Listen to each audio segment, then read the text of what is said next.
Pernahkah Anda membayangkan sebuah instansi pemerintah yang benar-benar bersih dari korupsi dan memberikan pelayanan yang cepat, mudah, serta transparan?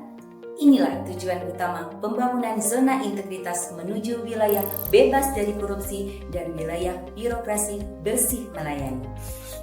Zona integritas atau ZI adalah komitmen kuat kantor wilayah Kementerian Hukum Aceh untuk melakukan perubahan nyata dalam tata kelola pemerintahan. Tujuannya mewujudkan pelayanan publik yang prima, bersih, dan akuntabel. Lalu, bagaimana caranya? Ada 6 area perubahan yang kami lakukan. 1. Manajemen perubahan, membangun budaya kerja yang berintegritas.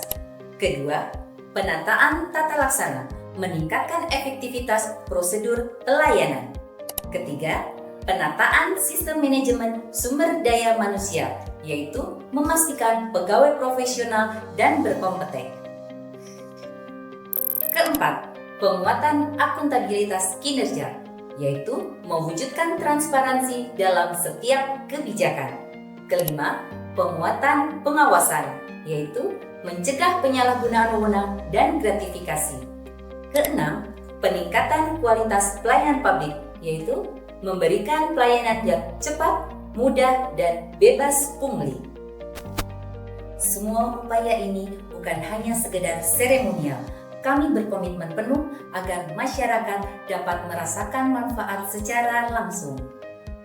Hasilnya, pelayanan yang semakin baik, kepuasan masyarakat meningkat, dan kepercayaan publik terhadap pemerintah semakin kuat. Kami percaya bahwa perubahan dimulai dari dalam. Dengan integritas, komitmen, dan kerja nyata, kita bisa menciptakan birokrasi yang bersih dan melayani. Ayo, dukung kami dalam mewujudkan zona integritas. Bersama kita ciptakan pelayanan publik yang transparan, akuntabel, dan terpercaya. Kanwil Aceh pasti beres.